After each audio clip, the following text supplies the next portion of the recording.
Bushwhacks were some of the worst days I've ever had in the mountains, or life, really.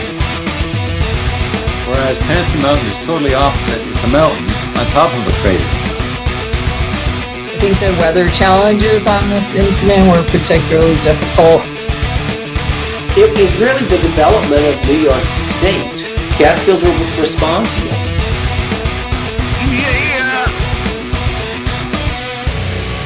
Now you're listening to Inside the Line, the Catskill Mountains podcast. So 138 tonight. John Vanek will join us later on with snakes and wildlife in the Catskills. Going to be an awesome episode. But so far tonight, Tad and I are just going to shoot the shit for a little bit. Two things, Tad. Two things. I don't know if you know this. We will have no episode next week because I will be in Vermont. What? No, did you didn't request approval to go away for a week? Hey, I'm the owner of this organization. Yeah, well, we still have an HR department, don't we? And did you get approval from them to take a week off? We don't have any HR department.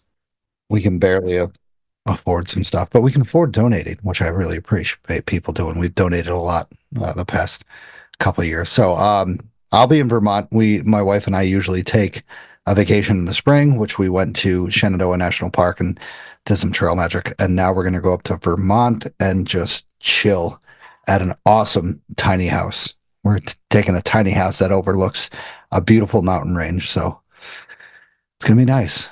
Weird composting toilet up there. That sounds exciting. It is. It's really weird to see because Vermont has a lot of different green laws, and this is one of them. Yeah. Well, all I can say is I know you're getting older because you're talking about composting toilets. Correct. Yeah, right. Correct. 20 years ago, you would have made fun of people talking about composting toilets. And look, now you're one of us. It's a great idea. So I will also be hiking, attempting, I probably will, hiking the highest mountain in Vermont, which is Mount Mansfield. So it's going to be Mansfield. Can you drive a car to the top of that, or is it just trail access? You can drive a car like 3/4 of the way. Okay. But Jessica's going to be dropping me off it's called the Sunrise Trail. Mm-hmm. And I'll be hiking mostly above tree line, which is what I look for. There's another way up that's called like Hell Toll or something like that. And I do not want to take that because number one, because the sound of it, Hell's Hole. But number two, there's more exposure on this sunrise hike. So I get more exposure. I want to be above tree line a little bit more. It'll be fun. Maximum exposure. That's what I'm hearing. Can't wait to hear the stories. Hope you have great weather. Yeah. But, thinking about that weather, Ted, the weather is changing. Like we're starting to get into almost fall stuff. Yeah. It's this week, I think the morning temps are in the 40s around here. So we got to be mindful of what we pack now. It's now, pack your long sleeves, pants and stuff like that to wear maybe if you have to camp overnight, because it's going to get chilly, especially up in the mountains. You're going to get in those valleys probably in the mid 30s to high 30s, and that's chilly. Yeah, well, it's like you said, we're weeks away from that time of year where it's not predictable what it's going to be like at night, and in the summertime, whether it's 80 degrees at night or 60 degrees at night, so long as you're dry, you're going to do okay. But when you get into the 30s at night, and if you're wet, it's a game changer. Definitely. Yeah, definitely. Once again, even if you're in a lean-to or a tent or anything, it will take so long for you to rejuvenate that heat that you have in your body to get warm. And, once again, cotton kills. Yeah, if you're stupid, cotton does kill. But you have, once again, those layers to help you get that heat back in the night. It's a lifesaver. Yeah. So I generally don't wear anything cotton when I go hiking. Absolutely not. It's kind of like a waste of money to have anything made out of cotton. Maybe other than sweatband, that might be okay. Correct. Yeah. I always 24/7. I know this sounds horrible, but I always pack an extra long sleeve shirt, long sleeve pair of pants, moisture wicking, and what else is in there? There's something else in there. A winter hat, just in case. Always, I always have that in there. That's more than me, man. Sometimes I go out with so little gear. Not when I'm in the Catskills, but when I'm at other places. I figure when I'm within earshot of a roadway and I'm not that high in elevation, why do I need all that gear? True. But you also, you choose those trails that you don't run into people that often.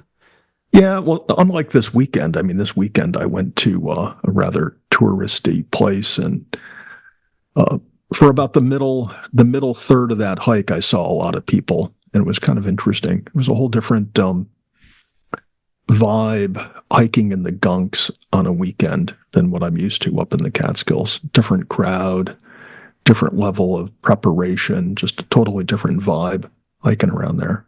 Can't wait to hear about that. Yeah, well, and one of the weirdest things while I'm on this topic is, so you're so used to hiking in the Catskills on trails, going over stuff that is difficult to get over, and then you go hiking in the gunks, and every few minutes a person on a bicycle goes by, so, and then you're like a family goes by with a couple kids, that are under 10 years old on their bicycles with baskets and little streamers. They go riding by, and you're like, what the fuck? So, and you have a huge backpack that, like, why is this idiot? Yeah, well, that's the truth, because I was planning on hiking the Catskills, and I did an audible on my way over and just ended up at the gunks for almost 20 miles, and I was like full Catskill geared up, right down to my InReach Garmin, on my backpack. I was like the only one with an InReach and maybe emergency matches and some emergency overnight stuff. Everyone else was, sightseeing. Wow. Awesome. Well, I mean, it's kind of setting a good example. Well, I don't know what type of the best example you can set in the gunks is stay on trail, because there's a lot of sensitive vegetation. I'm making that remark partly owing to what I see our friend Danny doing over there from Mighty Mischievous fame. And pick up everybody else's stuff when you walk around, because there's a lot of it on the trail over there. Yeah.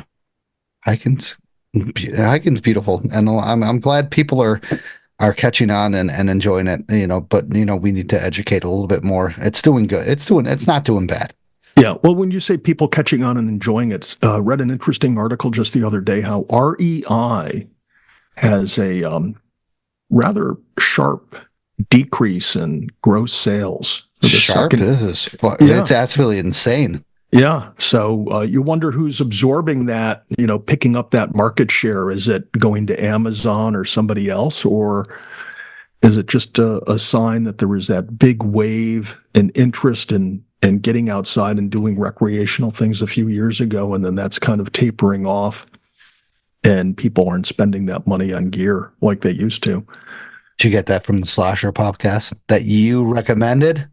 No, I didn't. Yeah, but I see they had Ken on there. Ken was a very interesting guest. I think he's a fairly interesting fellow who, with all of his barefoot hiking and everything else he does, he certainly gets into some deep thoughts, and that's evident from speaking to him. So 100%. Episode 47, Ken Posner was on our podcast, and he was absolutely fantastic. And I got to admit, I think he went a little bit deeper with the Slosher podcast. So don't listen to that. Listen to the episode 47 of us.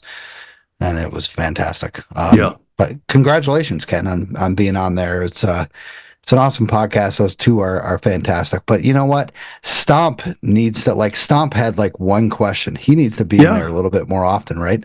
Yeah, I thought that was fairly interesting that Mike did 99.9% of the interrogation of Barefoot Ken, and Stomp, who I think Stomp spends a lot of time doing physical therapy for folks, and you would think they would have a ton of questions about Ken and barefoot. I mean, Ken does everything barefooted, and I would be interested to know in things like his posture, his gait, and how it's changed his ability just after doing all that hiking all day long. And do you put on a pair of regular shoes, and how does that feel? It's got to be different, but definitely.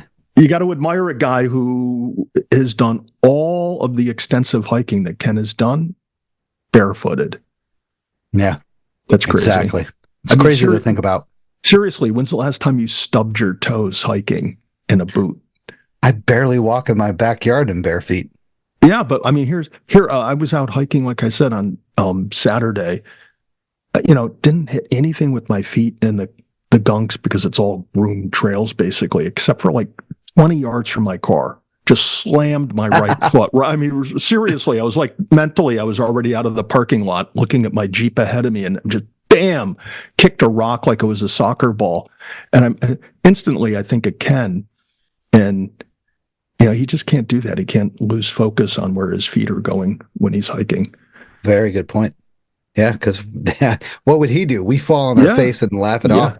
His goddamn toe, unless it's built into hobbit toes, and it just like suffers a tiny little prick. Yeah, when we saw him at the expo, I was definitely checking out his feet.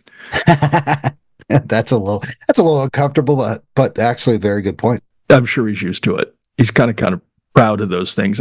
First thing I wanted to notice is, like, does he have webbing or something between his toes? I mean, you spend that much time barefooted, you got to have some type of anatomical changes.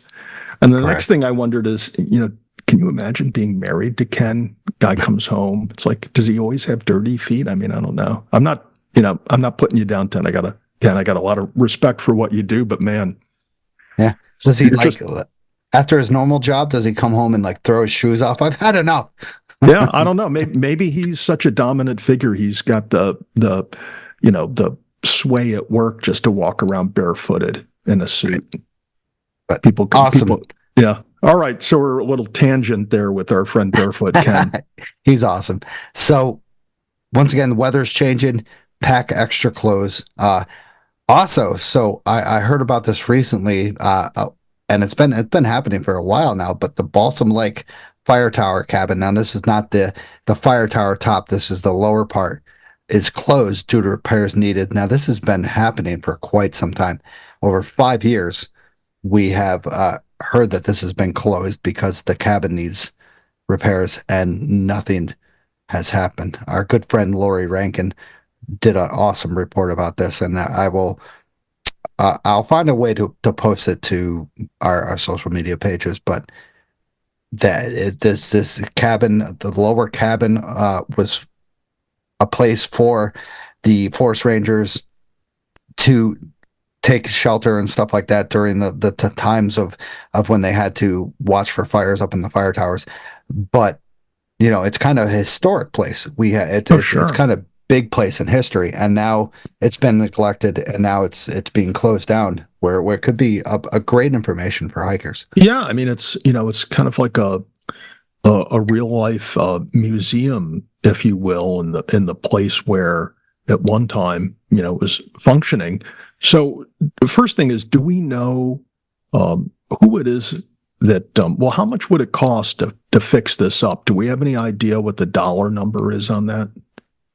I'm not sure. I mean, is it thousands, tens of thousands, or some other type of number? I wouldn't say it would be thousands or even tens of thousands. I would say, that maybe the floor needs redone, so, I mean, it's labor hauling, 2x4s up to the top of this mountain. But you got to admit that Balsam Lake is one of the easiest hikes that you can do in the Catskills.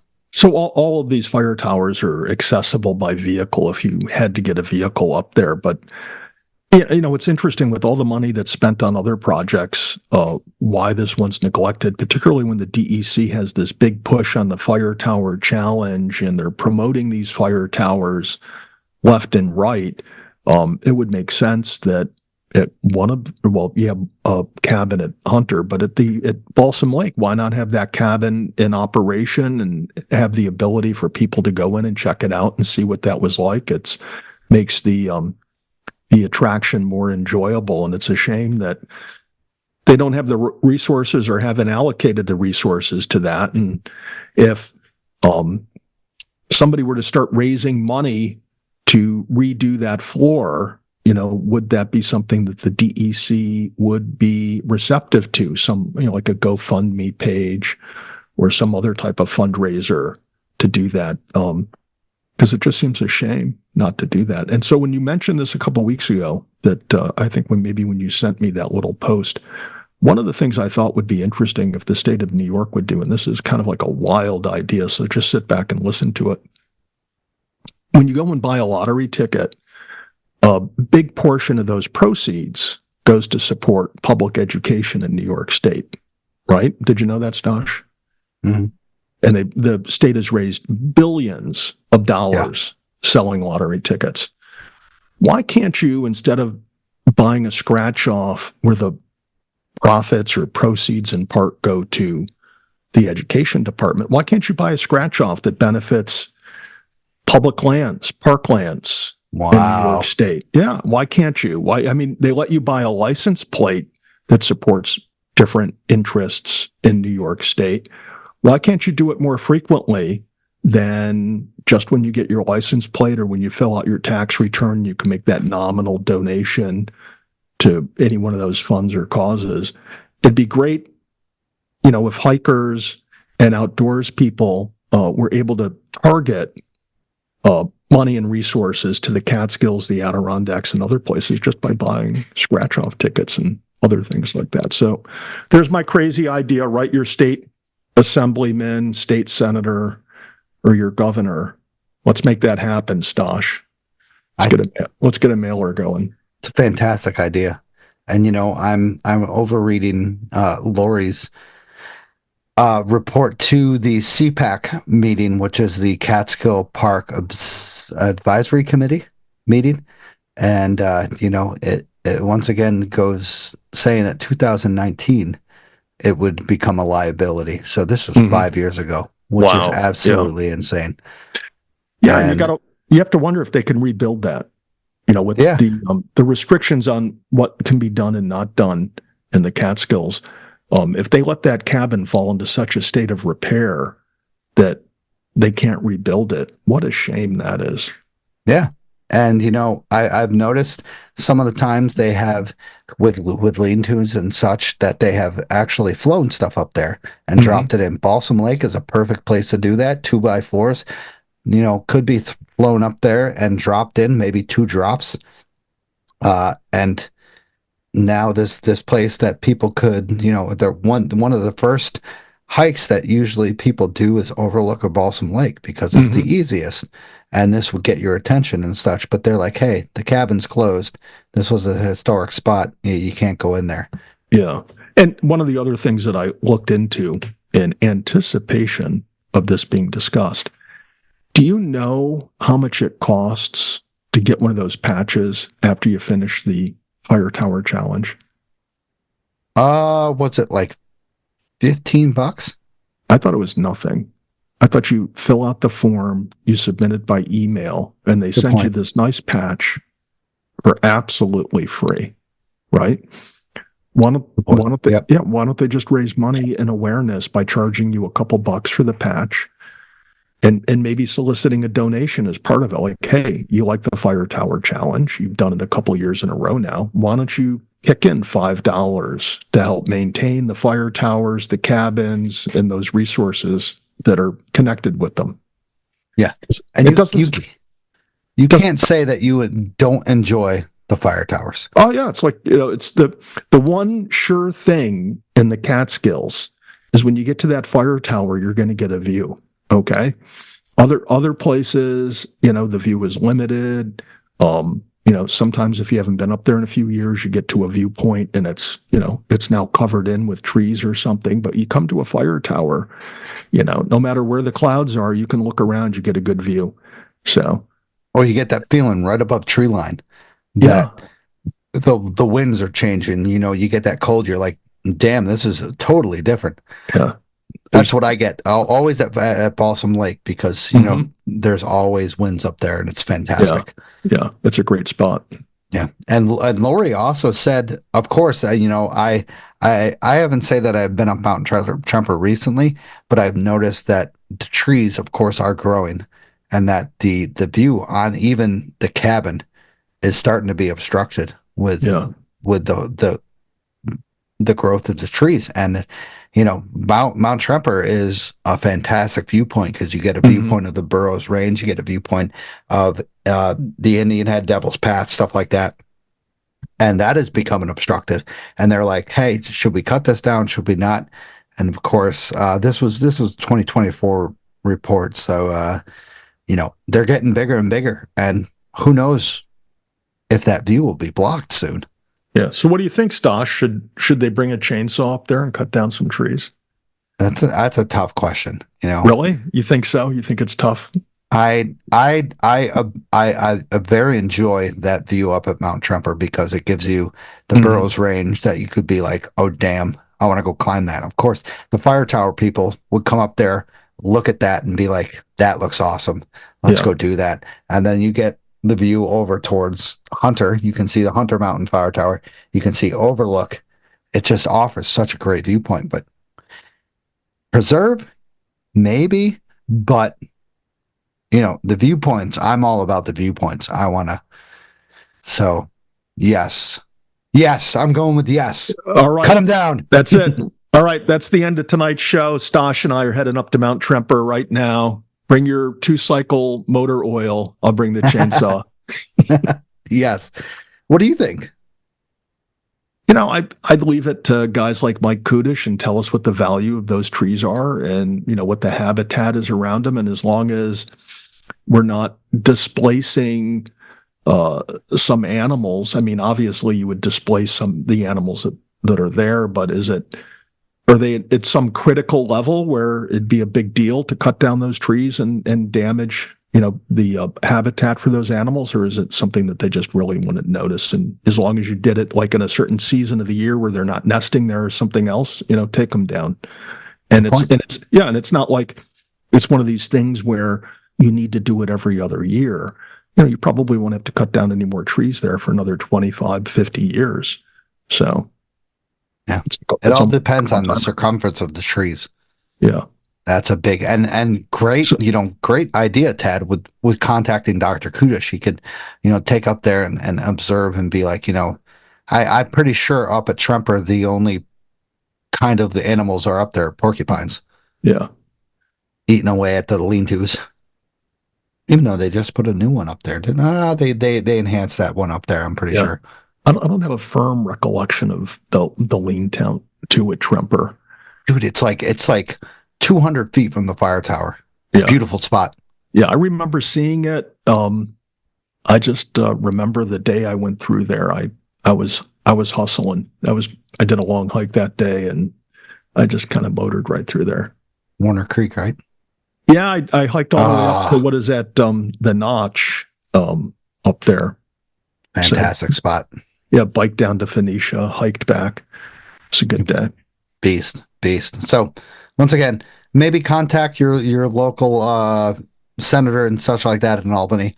Get a hold of them. Tell them that this needs to be done. I will contact Lori and we can get maybe something going. We can get maybe like a little script that everybody can copy and paste and just put their names on. Definitely. Yeah. Fantastic. So let's go protest in Albany. Yes. Yeah. God, I'm trying to think of. I'll get Rage Against the Machine up there, and we'll do a song. We'll set up our folding table, some microphones, just like we were in Woodland Valley last weekend, and do our thing. Yes. All right. Next order of business. So we have a couple rescues that happened around here. So on August 24th, 2:45 p.m. Raybook dispatched a call from a hiker on Giant Ledge Summit who has suffered a knee injury. I didn't know there was a summit on Giant Ledge. Yeah, I'm kind of stuck there myself. Maybe I've never been to that Giant Ledge in the Catskills. I go to the other one with the views. Yeah. So Horn and Sweeney, Rangers Horn and Sweeney met the 26-year-old from Maryland and his group hike on the trail. Rangers helped to walk the hiker back to the trailhead where he decided to seek actually further medical attention on his own. So that's, I wonder if they actually really did that and they just didn't say, hey, sources were clear by 6:30 p.m. So probably around a 4-hour rescue. And, to be honest, I I'm not surprised because I'm surprised I'm surprised that there has not been more rescues up in the Giant Ledge area because I got to admit, going from 42 up to Giant Ledge is actually a very difficult hike with a lot of scrambles, a lot of slippery rocks and stuff like that. So, yeah. Yeah, I remember my first time up and down Panther from the hairpin turn there. And on the way down, when you hit those, little boulder fields, all I'm thinking is enough already. Okay. Right? Yeah, it's like never ending. And then you get to the last one, it's like, oh my God, seriously? Not another one? So Yeah, it's a lot of people, are unaware that this is not just a walk through the woods. I wouldn't say it's scrambles, but it's stuff that it's critical. yeah. Well, we'll go back to stubbing your toes, man. I mean, there's a lot of rock action there to bang your toes on and apparently twist your knee with. And yeah, I can see people doing that all the time. You got to wonder how many people twist an ankle or a knee up there, but are able to walk out. Yeah. And it goes unreported. Yeah. So once again, thank you to Horn and Sweeney. Highly doubtful they listen to this, but hey, good for them. Slade, thanks them because I know you're the head ranger over there. So Slade, you're the man. Also, Sullivan County town of Rockland. Not familiar with Rockland, but the Mongop campground staff noticed from Raybrook Dispatch that 2 campers in their 40s failed to return from their campsite after a morning hike at Hodge Pond. Hodge Pond is one of the more popular places down in that area in the Western Catskills.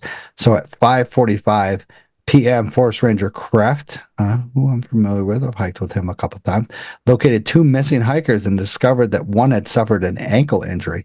Due to the injury, the pair of hikers walked very slowly with Kraft down the trail. At 9:40 p.m., they made it back to the campground. So that was a 6.5 hour rescue. So that's pretty tough, especially over in the Western Catskills where it's not really a difficult terrain like Giant Ledge. Yeah, so you have to wonder if those folks, when they left their campsite, presumably, that morning or around midday, if they had enough food and water with them to get them to 9:40. I'll assume the rangers packed in some treats for them, but that's kind of a long period of time to go without some grub and to have an ankle injury. Yeah, and that was once again in Western Catskills, kind of like a more popular area. The Mongop campground, Hodge Pond, very popular area. So kudos to them once again for the Rangers for kicking axe and taking names, as Alex would say, kicking axe instead of ass. So another thing that my friend Rich sent me he's actually from my search and rescue team, sent me Colorado man left behind on mountain summit by co-workers after office retreat. So I know you and I and Sarah talked about this last time. It wasn't this exact situation, but it was very similar, correct?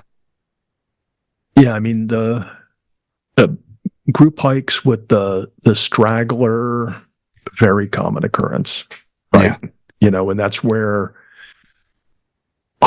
hike leaders or organizers who are properly trained know how to deal with this or should know how to deal with this and avoid it. But when you read this story, I mean, it's sad what happened to this guy.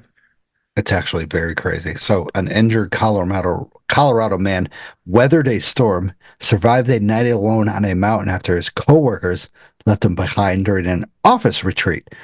The man was part of a 15 coworkers who had set off to summit Mount Shavano on Friday in the Chaffee Search and Rescue Summit.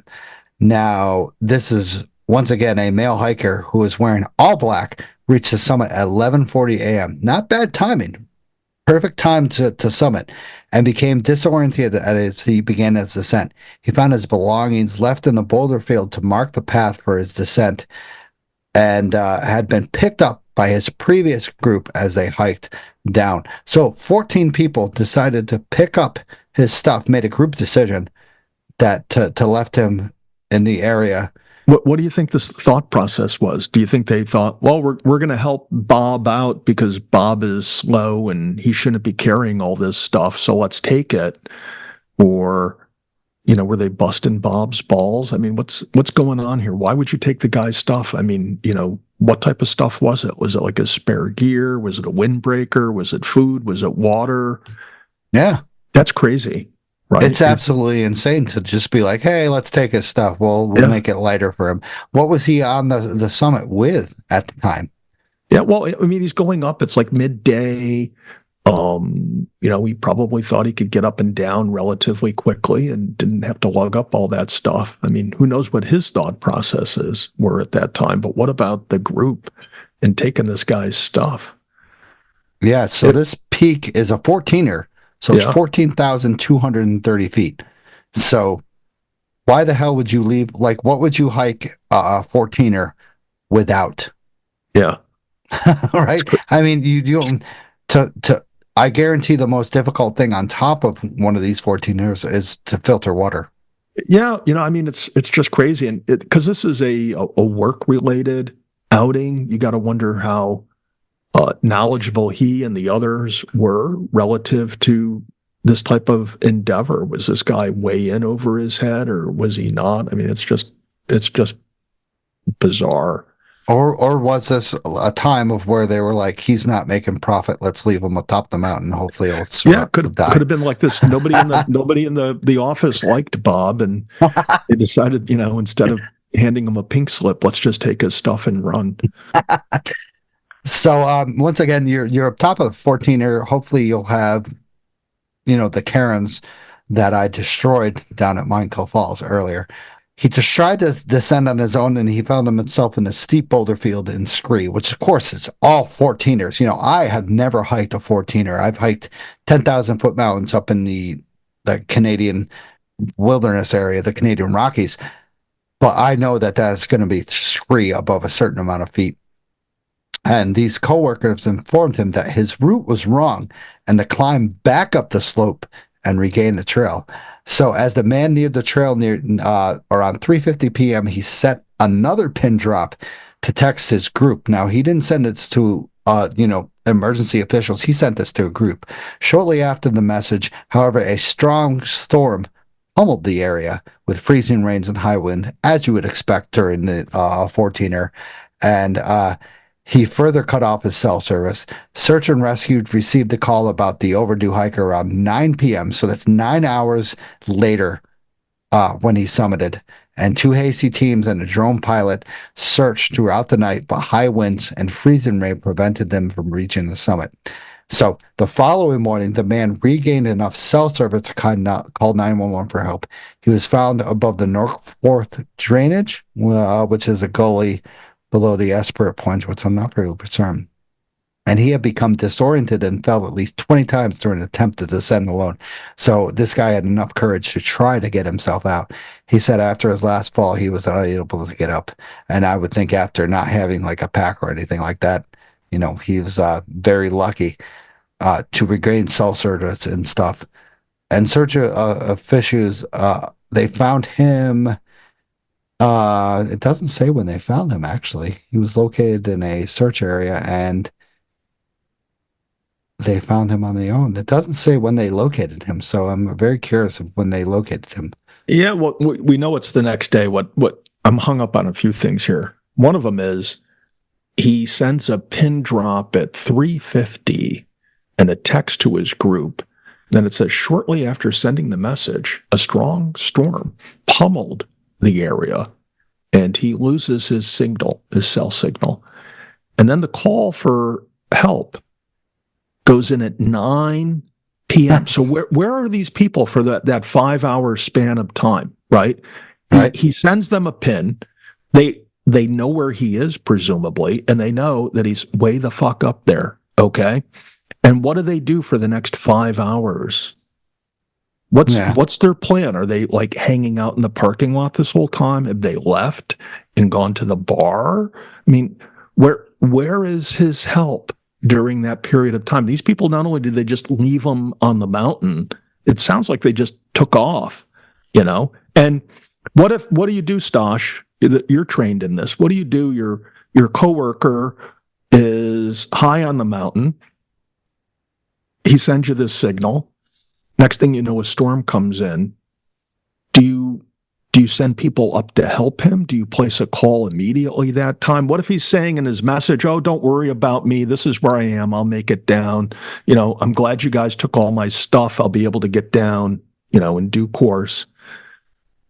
Do you just drive away? I mean, number one, both of us know never leave a fellow hiker behind. Yeah, because apparently he makes it through the night, but the next morning he's so tired, drained of energy. I mean, who knows how well or poorly he slept through the night, if he slept at all, right? It's not as if he had a cozy tent up there. So he's falling down. He reaches the point where he can't get up anymore. I mean, isn't all that foreseeable? Right. Yeah.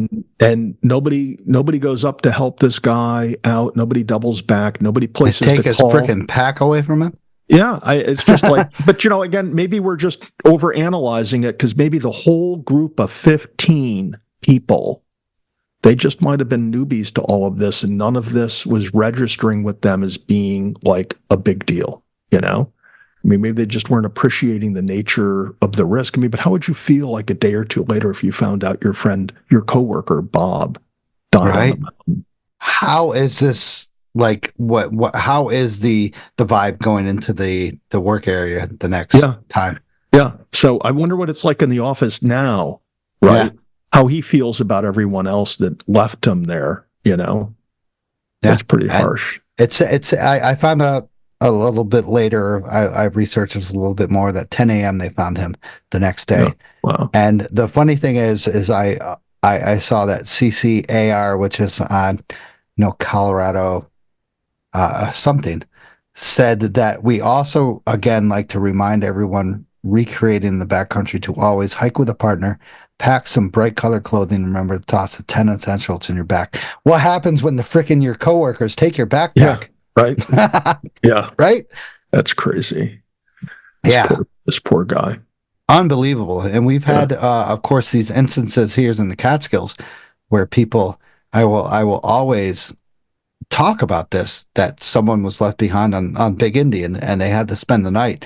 And this was a massive discussion up on the social media pages. And I can't forget that. I can't forget that. This is absolutely one of those, what happened, like what you said, what happens in the workplace when you come back. Yeah. Well, this is why I hike alone, so nobody can leave me behind. Yeah, exactly. So you'll just die out there alone. Yeah, nobody has to call 911. You have an inReach, don't lie. Yeah, well, I don't know how to use it yet. I mean, do you have to charge it before you go out hiking? I thought when you fall, then you hook it up and charge it then, right? Because why drain the battery before you have your accident? Which I should I think I should read the directions. I'm not quite sure. Directions. Yeah, I'll have to take it out of the box. Maybe the directions are inside the box. Yeah. So once again, we'll have another instance in Colorado. Ted, I think you sent me this, that a woman is lost for 4 days in Colorado mountains, is rescued.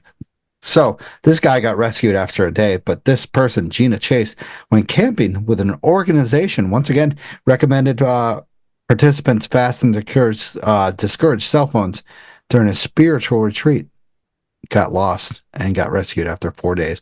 So a Canadian woman was rescued after 4 days after she got lost in the Colorado mountains, and a guided spiritual quest, according to the local sheriff department, which said that participants had been engaged to fast and discourage from picking cell phones. So fast, basically don't have any food, so don't give you any energy.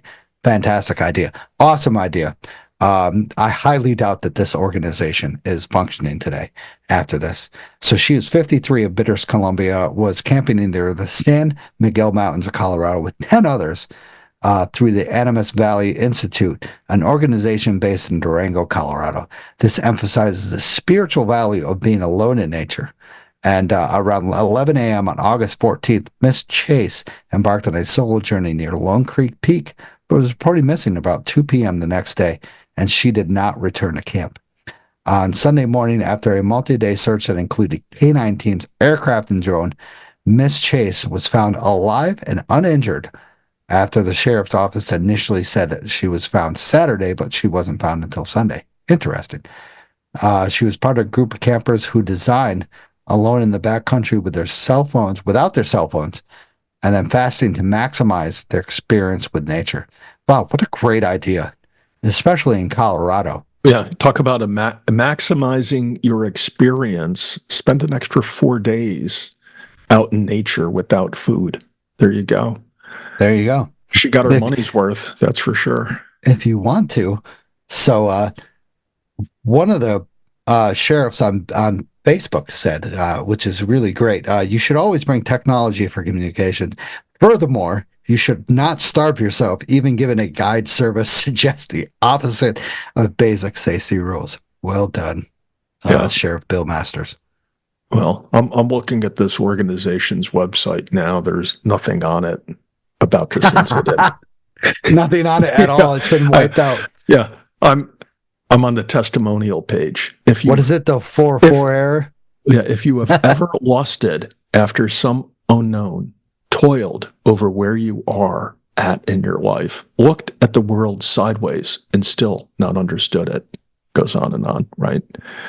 Go out in the wild without your cell phone, without any food, and without any way home for 4 days. That's what this site's about. Well, in concept, it's a good idea, but apparently, maybe a tracking device then should be on each person so it's easier to find them. And not in the freaking Colorado wilderness, Jesus. Yeah, and this is, look, I carry an InReach, and one of the ways I justify having the InReach, particularly in the Catskills, where in some occasions it just might be considered to be overkill. But I look at that volunteer that's going to come out and, try to find me. Why should that soul, search around and spend how many ever days trying to find me just because I decided to, rough it and not bring anything with me? Make it easier on the rescue crew. If you have an incident, that they don't have to spend, 2 days or 4 days trying to hunt you down. They can get to you right away. It just makes sense. Right. Yeah. Yeah. And, Miss Chase reached out and said that I cried and couldn't accept that this was actually happening. And after about 5 minutes, my brain just clicked and said, this is about survival. And, Tad, you have those safety devices. I have those safety devices. And that's the same instinct that, that happens with us when these instances happen, is that, you break your ankle. It's about survival right now. Mm-hmm. Even after you hit that call of saying, hey, I need help, you got to survive for maybe 12, Well, that last hours. One we had, the people, the first call to find him came in at 9 p.m. They didn't find him until the next day. And, in the meantime, that storm pummeled him. That's what it said in the article. The guy was, up at X thousand feet, presumably above tree line amongst the rocks, and got pummeled in some western storm. And probably without much gear, because his pals took it down the hill for him. Crazy. Yeah. And it's funny, I find out that apparently that the Animas organization said that Miss Chase was not without food or communication tools. A fully functional cell phone with satellite capabilities acted the SOS function when necessary. And they also said that it's not a spiritual camp. Fasting is always optional and health dependent. So I guarantee I guess it's like, hey, you do your own shit, but we tell you not to fast and not have communication. Yeah, I don't know. I just looked at their website. It comes across as a spiritual camp to me. Maybe in the fine print, they say, notwithstanding everything we tell you above, this is not a spiritual camp. And although everyone else won't have any food, you're permitted to bring all the food you want. I didn't see that stuff on their page, but I think they probably should have monitored these people who place their trust in them a little closer. Right. But thank goodness Mrs. Chase made it out of the woods. Yeah. Yeah. So thank you once again to our search and rescue volunteers for kicking ass over in Colorado and, around the Northeast and everywhere, actually. So All right. So thank you to the monthly supporters, Darren White, Vicky Ferreira, Mike Salkowski, who is a new monthly supporter. Thank you very much. John C., Betsy Anderson, Denise Weiss, Vanessa, Joseph, Jim C., and Michael. Thank you guys very much for supporting the show. So I want to go into our sponsors that are awesome. And once again, most of these sponsors are making awesome donations to the Catskills and area around there. So Outdoor Chronicles Photography, capture your love story against breathtaking backdrops with Outdoor Chronicles Photography. Molly specializes in adventure couple photography, and she'll immortalize your moments amidst the stunning landscapes of the Catskills, Adirondacks, and White Mountains. She'll craft timeless images that reflect your unique bond in nature's grandeur. Embark on an unforgettable photographic journey with Outdoor Chronicles Photography. Don't hesitate to get a hold of Molly on all platforms. Also, discover the wilderness with Trailbound Project. Our expert-led hiking and backpacking education programs offered unparalleled outdoor experiences, whether you're a beginner or seasoned adventurer. Join us to learn essential skills, explore stunning trails, and connect with nature. Start your journey with Trailbound Project and unlock the wonders of the great outdoors. So, all-inclusive Catskills Wilderness First Aid Weekend, November 15th through 17th. They do a 15% off early bird special coupon, so get a hold of me if you want to do this. Awesome time at the Ross Valley YMCA. This includes official wilderness first aid and 2-year certification, lodging in group cabins, all meals provided, and after dinner activities and campfire. So get a hold of me if you want to reserve this spot. So I wanted to do a new thing, Tad. All right. We're getting pretty boring with what we have, so let's do something new. What about gear talk? No. How about Stump Tad? Never. Yeah. Gear talk. So one of my friends, Henry from another summit, introduced me to this, and I haven't gotten it yet, but I'm really looking to get to it. It's called the Kestrel Wind Speed and Wind Chill Calculator. So you put it on your pack at times when you're in the area. You could put this out, hold it up, and it'll calculate the temperature, and then it'll calculate the wind speed, the wind chill calculator. So it, sometimes when you're sitting on a summit that's 30 degrees, and then you have 20 mile per hour winds, it'll calculate the wind chill and make you basically appreciate that you're kind of warm in this absolute insane type of weather circumstances. What do you think?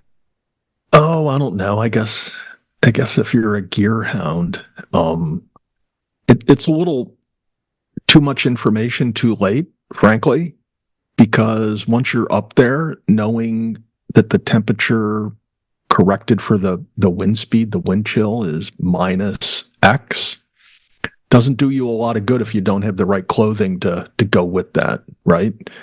So correct. Yeah, I've been on sailboats where stuff like this has been used, and it's critical data on the sailboat hiking, particularly in the Cats. But it's not high on my list. I'm searching for a new pair of winter boots. It seems like a endless quest for me. But so comment if you have winter boots that you'd like Tad to wear. Yeah, I don't want to wear your boots. Right. My boots are awesome. Merrell's. Merrell's? Yeah. Are they insulated? Yes.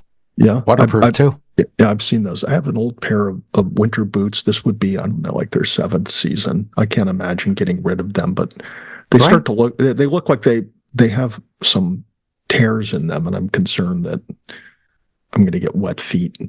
It's not even tears. I'm more concerned with the traction. Yeah, well, with the traction, you just put on, spikes. And I'll say this, but during the wet times of like spring and fall. Yeah, but when it's wet out, then I'm not wearing insulated boots. I'm going to wear another pair of boots. I only wear the insulated ones typically when my, the boot laces are going to be in the snow or deeper. Okay. All right. But when it's like hard pack, or there's no snow on the ground, I'm not going to wear the insulated ones unless it's like really, really cold. But yeah, these ones have, they've seen some use. They've other than some like looks like tears inside them. They've held up really well, but they don't make them anymore. So yeah, exactly. That's the whole fucking thing. yeah, It's like you love this thing, and then all of a sudden they're just like, hey, we're coming out with a new brand. yeah. I have this. My winter pack is. I'm not joking. Is almost 30 years old. Congratulations. Yeah, that's phenomenal.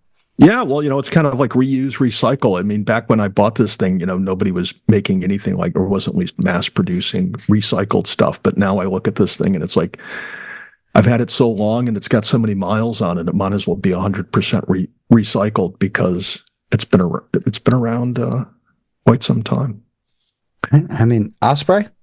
No, it's an old Camelback that I bought, way back when I was doing a ton of mountain biking. And when I say a ton of mountain biking, I would wear this pack in at the beginning of the day to just pack in water. Because when you would be out riding for hours upon hours, you wouldn't be able to carry enough water with you. So I had this 30 plus liter pack that I would just ride in with a bunch of waters in it and stash them around the woods where I rode and pick them up as the day went on. Well, so nice. Well, good luck. So comment on this this post that I do about this episode and see what Tad should wear. Yeah, give me your boot suggestions. Yeah, I'm curious because I've always gone with Merrill everything. So yeah. So mentions Joe Kaplowski, is that how you say it? Went to Harriman State Park and did some hiking over there. So thank you, Joe. Cool. Once again, you mentioned the podcast. We'll talk about you and your hikes. Then one thing I can't say is that, Joe, that it came up, so I got to find it again. So thank you, Joe, for tagging us and such. Also, if you donate a coffee, that'll go towards the show and towards the Catskills. We made a pretty significant amount of donations in the past 6 months towards the Catskills with the Catskill Center and the Friends of the Feather Three. So thank you once again, everybody, for doing what you do for the Catskills. So yeah, I'm checking out Joe's feed right now. Sadly, it looks like he's a Mets fan, but we won't hold that against Joe. Joe, we love you, even though you've been to one Mets game too many. What happened to our friend Pink Pony? She's not mentioning us anymore. Yeah, she was talking all about us, and then all of a sudden it was just, and it's gone. Well. Yeah. Well, so we Joe, moved on to Joe. Yeah, thanks, Joe. Really appreciate it. So once again, coffees, mentions, we'll talk about you on the show. Coffees will go towards the show and go towards the Catskills. Really appreciate it. Tad, what are you drinking tonight? I am drinking just to do something completely unusual and unexpected. I have a cup of hot coffee here. Unexpected. That's what I normally have. I'm sorry. Yeah. Maybe I was almost going to have a beer tonight, but I decided to pass. Later on. Yeah. Next Tuesday night, I'll have a couple in memory of the show. Thanks a lot. Really appreciate it. Really appreciate it. So tonight I'm having an awestruck hometown homicider. So we're celebrating, even though it's a little premature fall, hometown homicider with a little kind of spooky season stuff. Yeah. Well, you say it's a little premature. It's apple picking season in the Hudson Valley. True. It is up here too. So. Yeah. So it's yeah, enjoying it. All right. So Tad, chat about your previous hikes. Okay. Well, and I'm gonna take a pee real quick. Okay. So while Stosh steps out of the room, I'm gonna go. I'm stepping into monologue mode here. As I said before, on Saturday, I had been planning on doing a hike over in the Catskills, but I called an audible on the way over, and I headed to the Gunks and did a 17.5-mile hike around Minnewaska State Park, hitting both of the lakes, Lake Minnewaska and Lake Owassing, stayed on the carriage trails, nursing a sore knee, and had a lot of fun. Stosh is still outside of the room, so I don't know what else to add to this other than it was really foggy. The fog was rising, so it wasn't really a good day to take photographs or see the views from the ridge. But I was able to get out and do a ton of hiking on Saturday. And now we'll have a long moment of silence in honor of Stosh. I think he's walking his dogs right now. What happened? Well, I didn't have much to say. It was kind of a simple hike in the gunks. Nothing all that exciting. I already clued into the people. I mean, it's just kind of interesting to see the diverse range and scope of people that you come across hiking that much in the gunks. How many people do you think you saw? Oh, I don't know. I mean, sometimes in the Catskills, it's easy to keep track of how many people you see in the gunks. I will say over the course of 17 and a half miles, I did not see a single person, probably for the first 7 or 8 miles, because I hike in from what I'm going to call the backside of the park and, hike up into it and then start heading towards Lake Minnewaska, and that's where you start to see people. And so you go through a period of time where you see absolutely no one. You have the place to yourself.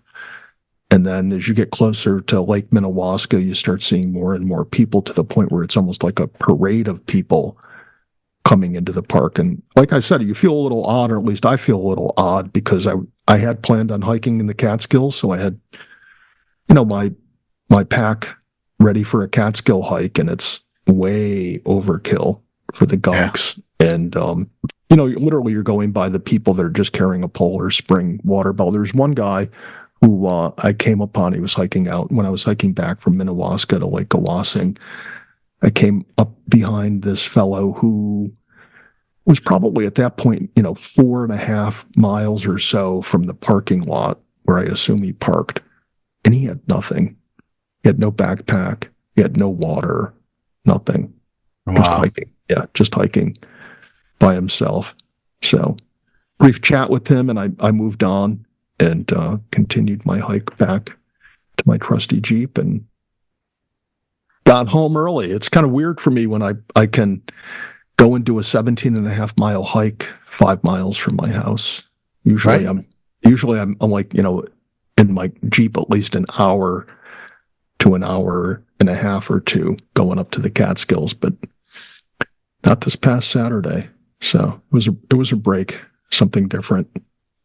Well, I'll say if you've never been to the gunks, you ought to go there at least once. There's a lot of different things to see. And like I did, you can do just a simple hike on really groomed trails, or you can get into stuff that's a lot more rough, approaching, technical scrambling, and it's immensely scenic. You want to talk about views? The views are for miles. Yeah. When the fog's not I around. haven't been there yet. Yeah, it's worth it. Worth the trip. Come on over. I'll supply the awestruck. You bring your Merrills and your 85-pound backpack. No problem. No problem at all. I'll overkill. Speaking of overkill, we talk about previous hikes. So I didn't do anything Tuesday, which was when I usually hike. I slept in. I slept like 10 hours. It was fantastic. I felt absolutely insane, like crazy good. Good to catch up. But on Sunday, Jessica wanted to go out and she wanted to do a short hike. So I suggested Minekill Falls over in Gilboa, up in the northern Catskill areas. A good,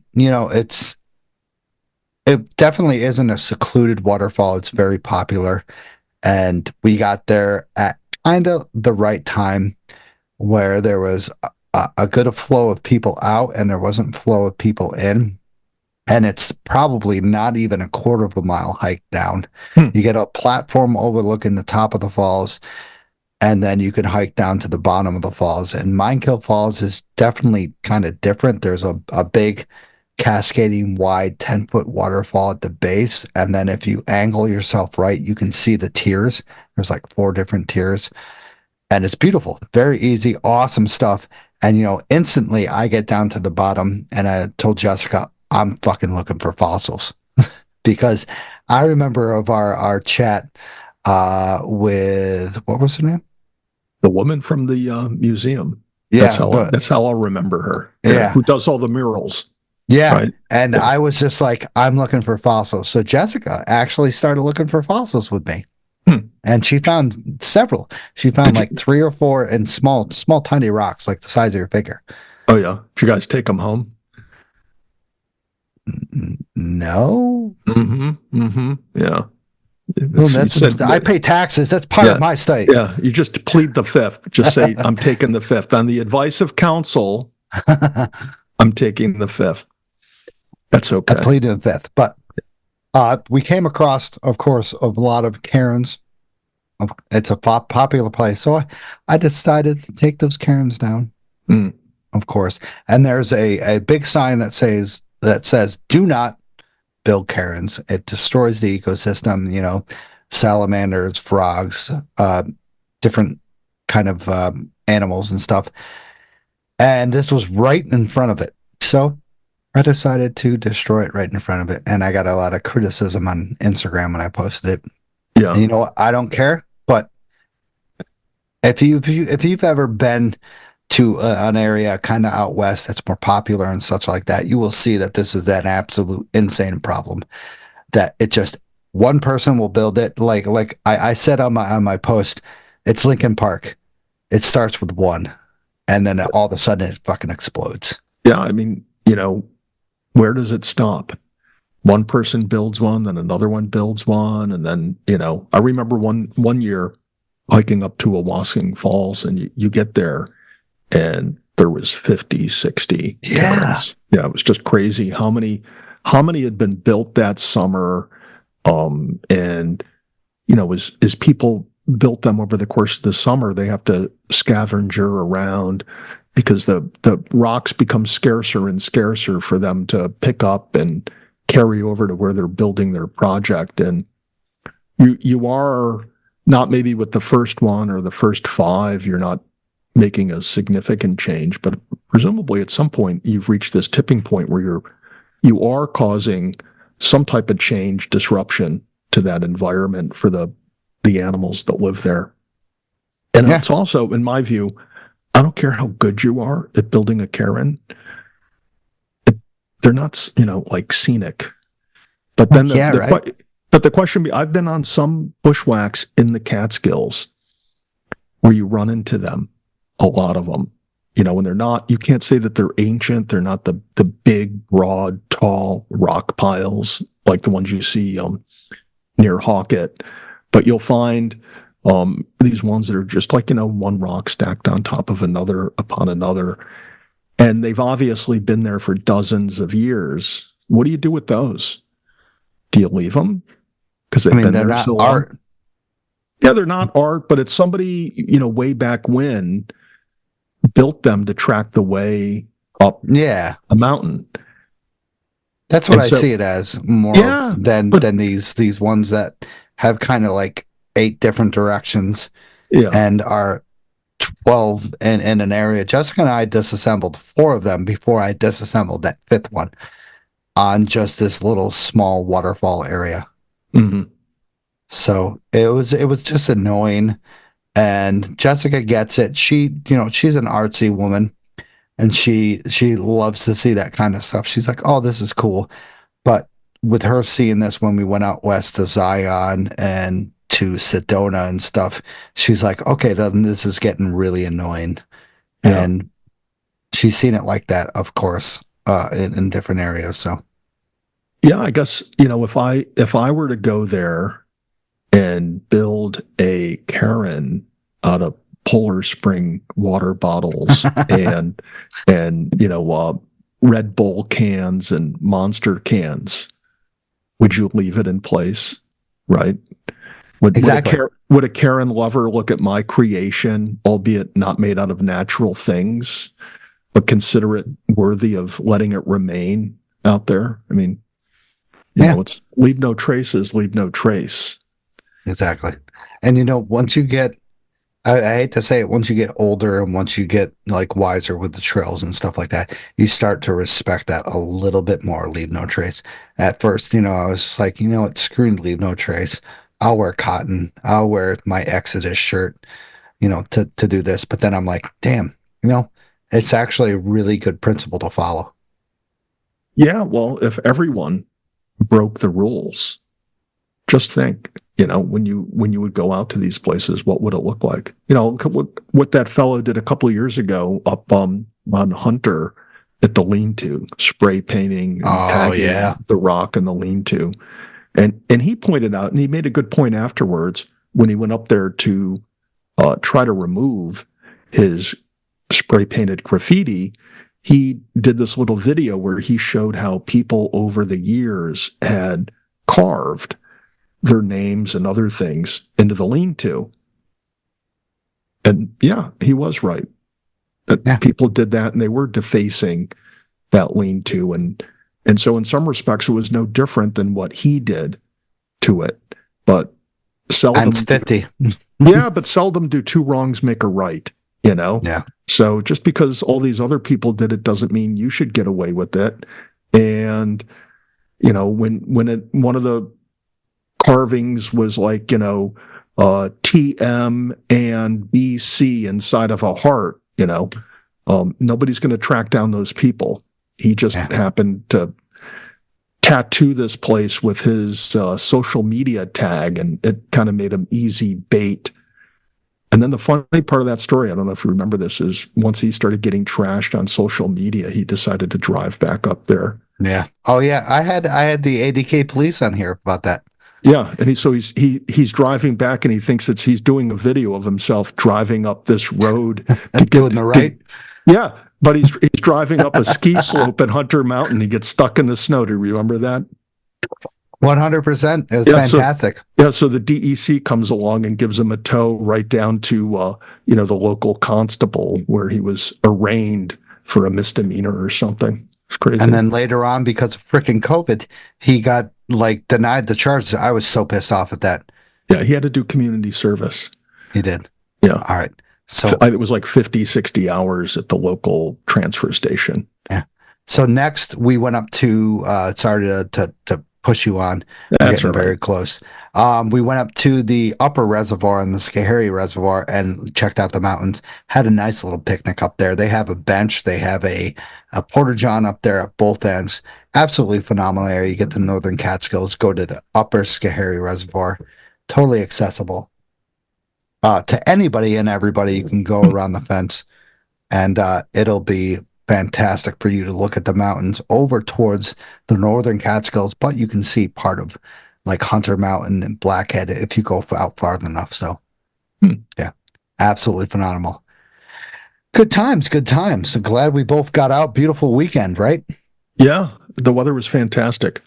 Yeah, absolutely phenomenal. So once again, volunteer, 3500 Club, Catskill Trail Crew, Catskill Mountains Club Visitor Center, Jolly Rovers Trail Crew, Barely Mountain Fire Tower. Volunteers as much as you can. Also, if you want to get stickers, send a message to me or go to Camp Catskill, which I heard that you need more stickers. So I got to send them more stickers, which is absolutely insane because I didn't know that many people knew about the podcast. So how about the weather forecast? So this Friday, I'm looking at Hawkett, whatever. What do you say? Hawkett. Yeah, everybody says Hawkett now. I think it's trending. Well, if you want to confirm what the correct pronunciation is, call the town clerk in the town of Hawkett. See how they answer the phone. Hawkett Center. Yeah, you're right. They'll set you straight. Yeah. So the forecast on Hawkett this Friday, which is when this will be released, will be a high of 61, a low of 57, which is not bad. I got to admit that's not bad. Beautiful. Clear 61, skies. 61 is perfect hiking weather. Clear skies. And then Saturday, light rain showers in the morning, a high of only 54, but a low of 36 at the nighttime. So we're getting down. We're getting the nitty gritty. Sunday looks like a beautiful, fantastic day. Clear skies, only a high of 52 and a low of 34 down into the nighttime. But the wind is only going to be around 5 to 10 miles per hour. So it looks to be absolutely phenomenal. So yeah, we'll do the last set of sponsor, then we'll get on to the guest tonight. That sound good? Sounds excellent. Excellent. So discover Camp Catskill in Tannersville, your ultimate hiking store. Find top quality gear, apparel, and accessories for all your outdoor adventures. Our expert staff is here to help every hiker from beginner to seasoned pros. We also carry a variety of unique Catskill souvenir and gifts. Visit us online at campcatskill.co or in the store to gear up for your next journey. Adventure starts here at Camp Catskill. So discover the beauty in Adirondacks in Whites and Hudson Valley with scenic route guiding. Our expert guides are to ensure a level of safe, unforgettable hiking experience tailored to your skill level. From breathtaking vistas to hidden gems, or if you're peak bagging to just simple day hikes, we'll lead you to the best spots and back. Book your adventure today and support nature wonders with scenic route guiding. Check them out on all social media platforms. Also, if you mention the podcast, you can get 10% off. Use the code Mountain Lion. Sarah was on the previous episode. She was great. Fantastic. So also embark on a transformative journey with Another Summit. Another Summit is dedicated to serving veterans and first responders with free outdoors activities. Activities like walks in nature, paddling, hiking, or even backpacking. Join us for our supportive community to rejuvenate in nature's embrace. Experience camaraderie, adventure, and healing at no cost. Take your next step with Another Summit and ascend to new heights of resilience and joy. Apply today at anothersummit.org. So also, before we go with John, I want to say that I'm doing the 1 mile challenge for a Guardian Revival for veterans and first responders. So if you want to donate, look at online at my Facebook and Instagram, and you can donate on through there for veterans and first responders. I do 1 mile challenge each day and every day. So, yeah. Hey everyone, I just want to thank you for listening to the show. If you enjoyed the show, subscribe and throw down a smooth review on Spotify, Apple Podcasts, or any podcast platform that you use. You can also check daily updates of the podcast, hikes, hiking news, and local news on Facebook, Instagram, Twitter, and the official website of the show. Remember this, you gotta just keep on living in the Catskills, man. Livin. Wicked, wicked, wicked, wicked.